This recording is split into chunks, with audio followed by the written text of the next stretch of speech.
Okay, last but not least, in my series of motorcycle drifters, people living on their bikes and the interviews with them, we have Barbra-Jean. Now, I've done a few things on her before. She is a tenacious, ballsy fucking broad who does shit that even kind of trips me out. And I'm going to show you a really short clip here first. This has been a few years ago that I filmed this, and it was during the Sturgis rally. She stays at the Chubbs Clubhouse, a motorcycle club. And she gets there early, opens up the house, gets it all ready, does the cooking, and then closes the place up. And basically she works for tips, which she does pretty well at. Everybody seems to like her. But while she was there, somebody had loaned her a panhead to ride around while she's here. And right now I'm going to just start this thing off before we get into hearing more of what she has to say and what she does. And we're going to start this thing off with a little clip of her and the panhead. It's only like a minute or two long. So here's that.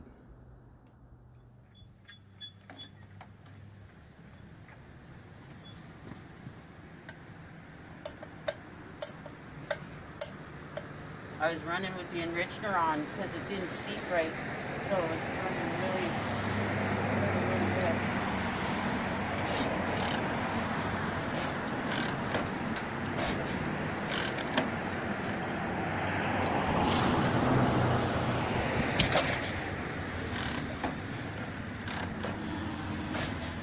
Well, let's start with everybody watching. It'll start. I would have, you know, if I was 200 pounds, I would get it every time. It's very forgiving. Very.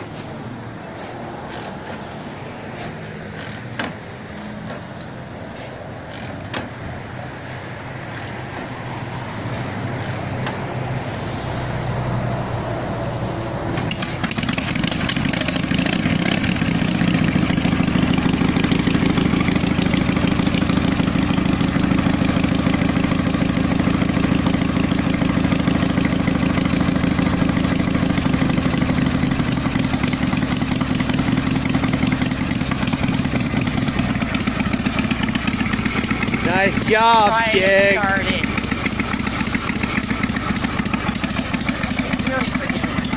And off she's getting ready to go.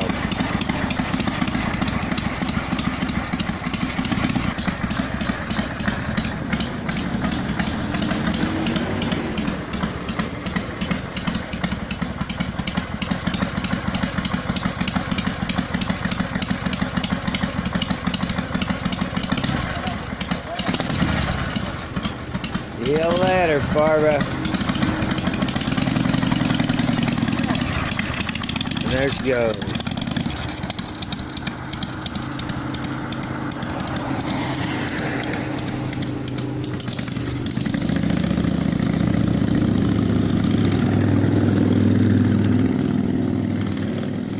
I spent some time with Barbra-Jean at the rally this year, 2024. And she actually let me stick a camera in her face, and she let me do a bit of interview with her. She doesn't really care to be in the limelight, so I was kind of fortunate to get this footage. And so I'm going to let you hear some of her tenacity from her own mouth right now. Tell me again, Barbra-Jean, how long you been living on your bike? 19 years. 19 years. Cell phone and a motorcycle, that's it. Cell phone and a motorcycle, what? Shoes. Huh? I got a lot of shoes. You got a lot of shoes. I know you got a shoe issue. I do like Where do you put them? wherever. Huh? Wherever. All over. Most everything's here now. Since 2019 I moved. Speak here. loud enough so we can hear you. So I moved here to Sturgis in 2019, right? Right? Well, from California, whatever. And then so my shoes are here. So how can you live on your bike if you live here? Well, I just put my stuff here. My stuff lives here. So when I'm on the road, I'm at home. And when I'm pulled up, I'm on vacation from the road. Right? I have to get a new bike. Every 4 years, there's over 100,000. Easy. You know, Yeah. They're tired, especially Harleys, right? Get tired. So you won a motorcycle in what, a raffle? On a gift ticket. My buddy bought me a $100 ticket as a gift. And you won a bike, but you traded it because you won a road. What'd you ride? What'd you win? A 2023 Road Glide. A Road Glide. I don't like the Road Glide. You traded it for a 2018. Limited low. Exactly what I wanted. It looks exactly like my last bike, except the last one had a pinstripe. Yeah, and it's a 107 instead of a 103. So I don't get this. You had that black bike. Yeah. And I remember you were having lots of trouble. You ever seen her when she has bike trouble? No. She flips out. Oh, God. I wouldn't even want to deal with her. If she was my lady, I'd be like, shut up and go sit over there, goddammit. Throws a cog. It's all I got. Yeah, well, you tell me the story about when you lost your charging system and didn't have any money. Oh, yeah. What'd you do? I don't know. I think I got a battery. You went to the dealership Yes. and told them they said you needed a stator. Yeah. Santa Clarita Harley Davidson. Yeah, what'd you do? I got it for free. How'd you do it? They honored the warranty even though it was expired Even though it was expired. by 1 month. Didn't you bitch first? I was making some noise. I'll bet. I was making some noise. Yeah, I'll bet they just want to get you out So of my there. 7-year extended warranty had just 1 month been expired when that happened. And so they honored it. They honored the warranty. Not at first. No. You told me this before. Yeah, it was $14.43. Yeah, you were bitching a bitch, weren't you? I was pretty loud. I was kind of loud, probably. Telling them I should have bought a Suzuki or a Honda or a fucking Yamaha. But what are you gonna do? You've ridden all over the world. Where? If I can get it, if you let me have it. Yeah. So Italy, France, Spain, Germany, Switzerland, Mexico, Canada, and the United States. Yeah, but you don't have any money. How do you do this shit? I have some money. I don't know. Blessed. That's a fortunate, curiosity. lucky, I if the know gap. you ain't got like no big bucks or retirement or nothing. Coin purse. I got a coin purse. You got a My coin life purse? savings- My life savings is in there right now. I do work. I know that. You You just know. worked this rally. I know. Okay. Yeah, I don't know. I can't tell you. I didn't do that traveling till I was a hobo. Till I quit my job and became a bum. Is when I went to Europe. 2 years in a row, back to back. Yeah, I don't know. People loan you bikes over there. They do. And I had courtesy bikes from Zurich Harley Davidson in Switzerland. Why? I don't know. I don't represent anything. I don't, you know what I mean? I'm not a top contributor to their charity. Like, you know what I mean? There's people that contribute and then they're, you know what I mean? I just showed up and I got a courtesy bike. Stood in the right line, I guess.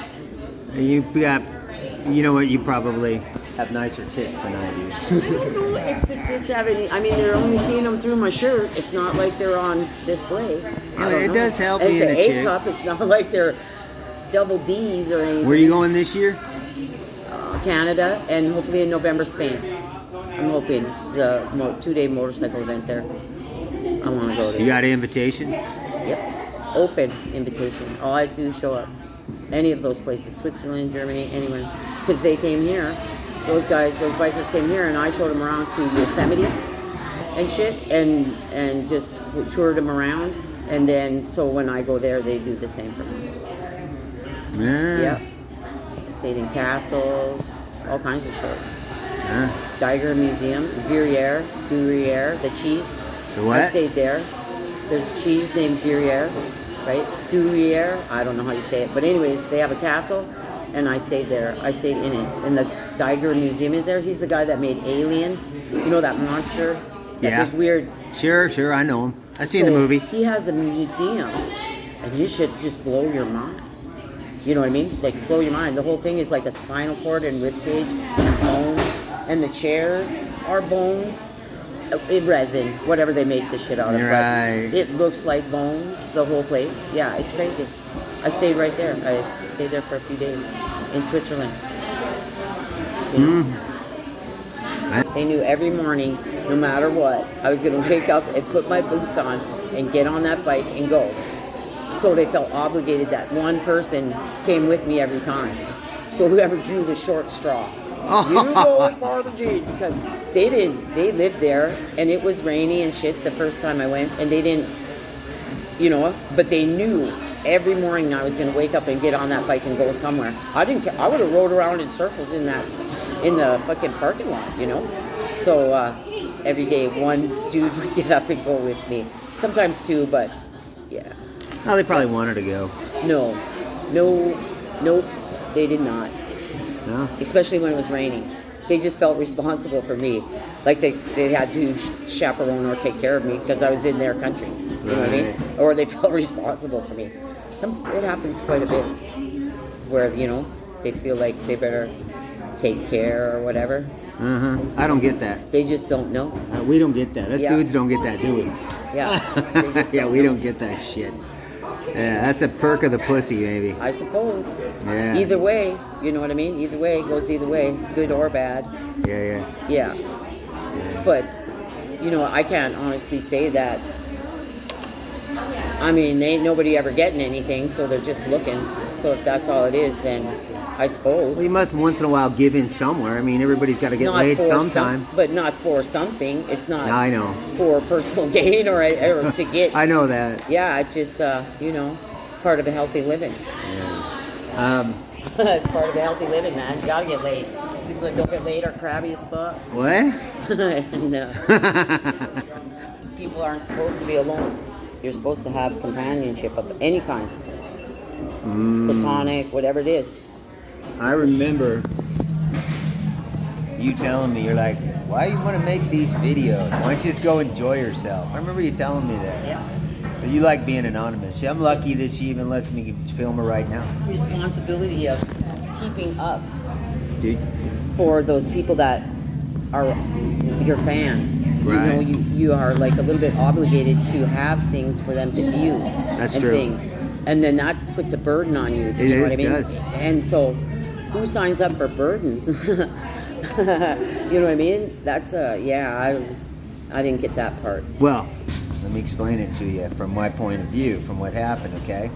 Because when I started hitting the road, I was very inspired, and I was very excited. I'm a young guy, and I wanted to share my experiences with people, and I wanted to inspire them to maybe do things they wanted to do. And if nothing else, I wanted to entertain them. Okay, I began to write that stuff for the magazines, but what I found out is I'm an artist, right? And artists are tortured people because if you don't do your art, you suffer. You know the guy who shows up at the rally with his guitar? He's never going to make any money, he's never going to be famous, but he's got to play that goddamn guitar. And if he doesn't, he don't feel right.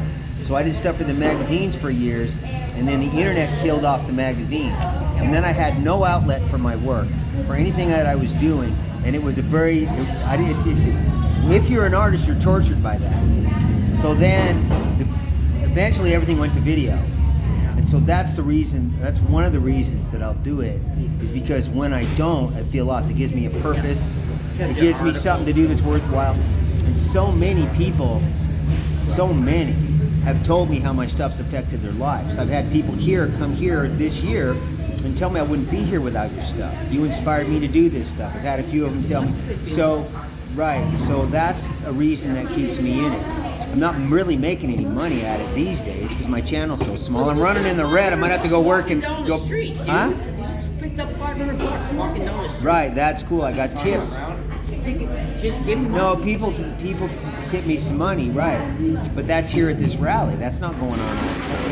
How long's that going to last? People gave me tips, right? That's why I did the work for Cycle Source magazine. They didn't pay me shit. It was not worth. They give me $150 a month for 4 days of work.